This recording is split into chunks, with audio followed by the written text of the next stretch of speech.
That good-for-nothing wife. Just ditch that woman before we get in real trouble. As soon as they thought I was asleep, my husband and his mother completely changed their attitudes. They left home, but claiming they didn't want to lose their assets, they shamelessly returned and began causing chaos.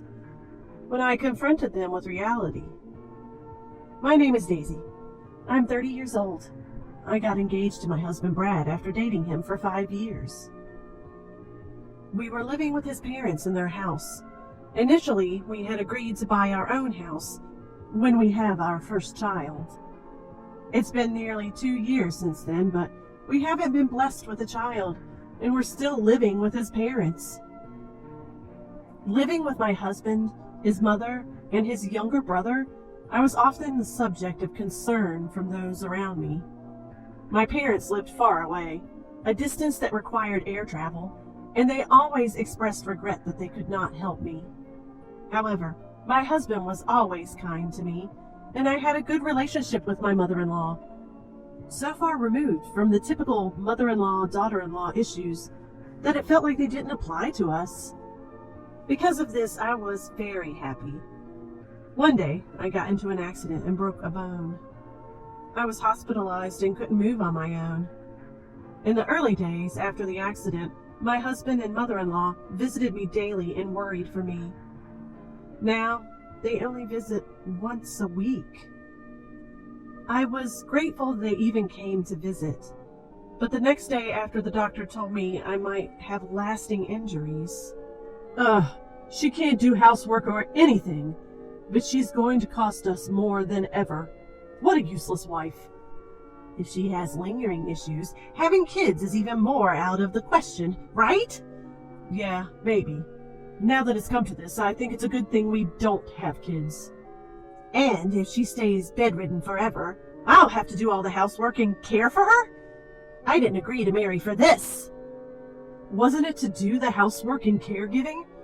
If she hadn't gotten into an accident, she could have continued as our maid. What a disappointment. Before this becomes too troublesome, please get rid of that woman. I'll get it. I'll divorce her quickly. Thinking I was asleep, the two of them had this conversation in my hospital room. I was nothing more than a maid and a caregiver to them.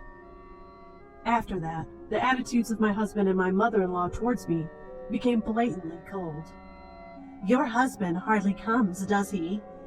He must be searching for a new woman. If you only had a child, you could have kept him by the skin of your teeth. My husband wasn't even coming once a week anymore. My mother-in-law seemed to just be passing time by saying nasty things. My brother-in-law, however, was doing the laundry and checking if I needed anything, and was generally very helpful. He visited me nearly every day and even took me to the open-air area in my wheelchair when I felt suffocated by my long hospitalization. I was tired from physical therapy and wanted to give up at times, but I think I've made it this far thanks to my brother-in-law. His presence was that much of a help to me. I'm not getting worse, and physical therapy is going well, but it's still hard to say anything about any potential lingering issues. When I told my husband and mother-in-law about this, seriously? See, I told you we should have gotten rid of her sooner. The two of them started arguing over me. What are you two even saying? Aren't you being too harsh on Daisy, who's been taking care of our house and our father all this time? In reality, I had been taking care of my father-in-law for 5 years while dating my husband. When we started dating, we were told, why don't you live together since you are both going to get married anyway? Yeah, it's a great deal. We can save money and live together and then get married when we're settled. When I hesitated, they said, it's okay, we have plenty of rooms and we won't invade your privacy. Plus, you don't need to pay rent. You want to marry my son, right? How could I refuse? But in return, we have a favor to ask, Daisy. While you're working from home, can you look after our father who needs care? It's only for 4 to 5 hours during the day when my mother is out for her part-time job. We also have my brother, so the two of you can work together. My brother-in-law was also working from home, so he and I teamed up to take care of my father-in-law in the house. My father-in-law and brother-in-law were very close. My father-in-law had a hobby of collecting furniture and even had a separate house just for it. My brother-in-law and I always enjoyed hearing about his hobby. My father-in-law loved his caring son, Reagan. Eventually, my father-in-law's health began to decline, and after years of care, he passed away. After that, my husband proposed to me, saying, "Thank you for always taking care of my father. Let's continue to be together. Let's get married."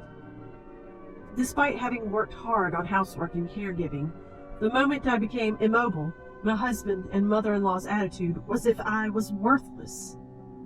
Even I, normally composed, was infuriated.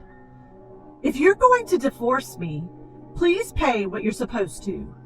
"Well, I don't want any trouble, so I'll give you the house. Let's waive other division of property." I wondered if he would really give me the house, but since my father-in-law had left an inheritance, a lot, and it was divided among my mother-in-law, Brad, and Reagan, the inheritance amounted to approximately $300,000 each, so he seemed to have enough assets. Reagan was told to handle all paperwork with the executor, and he had to visit the court several times, which was quite a hassle. "No way! We can't give away the house!" "If we divide the property, I'll lose half my savings. It's just a wastefully large house in the countryside. Even if we give it away, it's not an issue. Even at the highest estimate, it's only worth about $100,000. Plus, various fees will be deducted when we sell it. It's cheaper than losing half my savings." "Well, if you say so, Brad. But what if she demands more later? What if rumors spread in the neighborhood because we abandoned her?" The two debated what to do with me. "Then I'll take her in." Reagan, Brad's brother, interrupted. "Why would you go out of your way to do that?" "Ah, you've been interested in Daisy, haven't you? That's why you're so willing. You can have her if you want, but she's no longer of any use to us. Don't ask to take Daisy and the house back later, okay?" "Why would I? I just hope you won't come asking for money later. And remember, you can't return damaged goods." Brad and Reagan signed papers and arranged to formally change the property title through a lawyer. "I'll take out some money from my savings, so why don't you find a younger, healthier, and prettier woman to marry and build a better house?" "Sounds good. Hey, Daisy, get a lawyer to file for our divorce quickly." They said they'd stay in a hotel for a while and left the room. Reagan and I, left behind, silently saw them off. I had to find a lawyer to file for our divorce first. Reagan helped me to file for the divorce, and in a few days, Brad and I became complete strangers. A week later, Brad and my mother-in-law packed their belongings and left the house. It was strange that Reagan, Brad's brother, continued to visit me. "You don't have to visit anymore. We're strangers now that I've divorced your brother. There's no need for you to worry about your former sister-in-law." He responded, "I'm doing this because I want to. I didn't get along with you just because you were my brother's wife. We both provided care and did housework together. We've talked a lot more in these 7 years than you ever did with my brother. We're friends, aren't we?" Reagan said with a gentle smile. All I could do was express my thanks and gratitude. A month later, I was discharged from the hospital. Although I had to visit the hospital for physical therapy, I felt relieved to be home after such a long time. Do you think those two will really ever come back? I'm worried they might come back and make me work again. If they come back, I'll drive them away. I can't forgive them for treating you so horribly. Plus, they have no right to return to this house, Reagan reassured. I was still unable to move as before, so Reagan took care of most of the household chores. Fortunately, as I had been working from home as a freelancer, I was able to return to work and contribute financially. Thanks to the bi-weekly physical therapy, I recovered smoothly without any complications. A year later, I was able to live as before, and Reagan and I collaborated on the housework. We spent more time together, syncing our days off to go on trips. Just when I thought our peaceful days would continue, a storm suddenly came. One night, while Reagan and I were eating dinner, the door was knocked, and the intercom rang repeatedly. When I nervously answered, the person on the monitor was Brad. "Hey, open up!" Thinking this noise might disturb the neighbors, I opened the front door, and Brad entered the house without hesitation. "What do you want?" "Huh? Why do I have to put up with such an attitude just for coming home?" "This isn't your home anymore. State your business and leave quickly." "What are you talking about? I'll be living here again from today. Oh, I'm hungry. Hey, Daisy, give me some food." My ex-husband ordered me to serve food. "Hey, cut it out. Why are you here?" "Well, I've spent almost all my money. My mom will be here soon, too. So leave the door unlocked." Seeing that I remained silent, "Oh, you're all healed up, huh? That's great. Let's get back together. You must have had a hard time without me." My ex-husband, who still mistakenly believed I loved him, said, approaching me with a disgusting familiarity. The sheer audacity of him made me feel sick. "Stop it. I divorced you. I don't care about you anymore." "Don't get cocky. You've been living on my money all this time, and you can't do anything but housework. Just shut up and do as I say." Brad shouted at me. Just then the door opened and his mother arrived. "You left the door unlocked. That's careless." "Oh, what's going on?" "She's been getting cheeky, so I was giving her a bit of education. She's grown thick-skinned in the year we've been away." Once again, Brad and his mother began to make themselves at home, as if it was the most natural thing in the world. "Enough is enough. This isn't your home. I'm calling the police." "Oh yeah, about that. This house was originally in your father's name, right? So that means that the heir, including my mother, makes our agreement null and void, doesn't it?" Brad said, shouting such an unreasonable claim. "You promised to give me the house.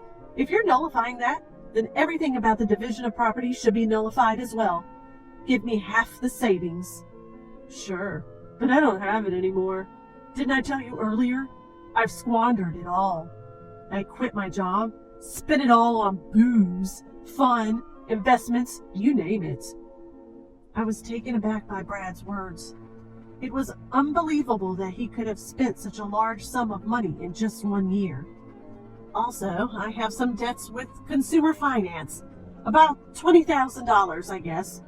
Can you pay for me?" I initially thought he was lying, but his mother confirmed it. "I can't lend you that much money." "I'm not asking you to lend it. I'm telling you to pay it." "I'm not giving you any money. I'm calling the police." As Reagan dialed the police to report the situation, "You've become quite daring in the past year. You're just showing off because Daisy's here."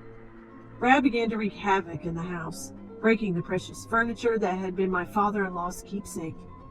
His mother also started to destroy the furniture, laughing as she did so. "How could you do something so terrible? That's the closet my father-in-law cherished." "Shut up." Brad and his mother continued their rampage, ignoring my pleas. About 10 minutes later, when the police arrived, I explained the situation to them. "This is quite a mess. Let's hear your side of the story." "Huh? What's wrong with me breaking things in my own house?"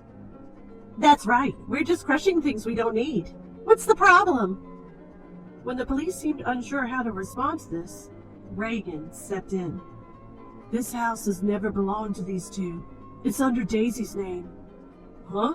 What kind of nonsense are you talking about?" "Actually, before he passed away, our father-in-law left a will through a lawyer. Of course, you wouldn't know. You handed over what you were told and left the rest to Reagan. So this house was yours from the beginning." When I confirmed this, Brad and his mother stood dumbfounded. So this isn't your property, then? Oh, hold on. But I'm her ex-husband. We're like family, so she'll forgive me, right? Don't make me laugh. You're a stranger once you're an ex. I don't even know that you were in contact with another woman before our divorce was finalized, and who treated me like a maid, if not you. No, that's not what happened. I was just going along with what my mom said. She ordered me to do all this. Brad, what are you saying? Your failed business? Your failed relationships with young girls? Your gambling and debts? Aren't these all your doing? According to his mother, Brad had been trying to marry a young woman after our divorce. He also quit his job to start his own business, but it failed in just a month. Even with money, Brad was rejected by the unemployed man and became reckless, going around playing and gambling, saying that he had money and could afford it. He had said that he had almost no money left, and it seemed that it was indeed nearly zero. You brought this upon yourself. All this is Brad's fault, so at least forgive me. Despite their previous condescending attitudes towards me, they both desperately pleaded for forgiveness, trying to shift the blame and groveling. This was truly ridiculous. No, I won't forgive either of you. And this isn't something from the past, is it? You were treating me like a servant until a moment ago, right? Not leaving when I asked you to leave is illegal. And since the furniture collected by my late father-in-law is now mine, you'll need to compensate me for that. But, all right, we will compensate you. Just please don't get the police involved. You wouldn't want me to go to jail, would you? I actually don't care at all. By the way, we're married. It turned out I was married to my brother-in-law, Reagan. Or rather, he was my former brother-in-law, now my husband. You? It hasn't even been a year and you've moved on to another man? My own brother at that? What are you talking about? You moved on before you were even divorced, didn't you? You wouldn't return Daisy to me no matter how many times I asked. Stop clinging to the past already. Brad was left speechless. I don't care anymore. I'll pay for whatever damages there are. How much for my idiot husband's junk? Well, if we calculate roughly about $100,000. Huh? What? The furniture that my father-in-law had collected was all high-end pieces made by famous designers. Brad and his mother, who had no interest in these items, seemed to have believed they were just junk. You're going to compensate for what you've broken, right? We're not sure if we can get the same items, but make sure to pay properly. Brad and his mother, unable to afford such compensation, were distraught. For the time being, the police took the two of them away for trespassing and vandalism. Of course, I didn't forgive them and went ahead with the lawsuit. Afterwards, Brad and his mother, who were desperately seeking help from Reagan, were bluntly rejected, with him saying, "I'm ashamed to even be related by blood." Brad and his mother were likely receiving their just desserts together. And there's one more thing I kept secrets. My father-in-law told me to sell the house and use the money as I wish. Reagan had told me that the price of the house was $100,000, but in reality, the document stated the value of the house around $500,000. It's a good location, so it might sell for a bit more. But for now, Reagan and I decided to take it easy in the house my father-in-law left us, with no plans to sell it. Eventually, we planned to sell the land and build a new house. I had some worries about having children, so after getting married to Reagan, I went to the gynecologist for a checkup, but there were no issues with either Reagan or me. Now, with the troublemakers gone, Reagan and I are living happily together.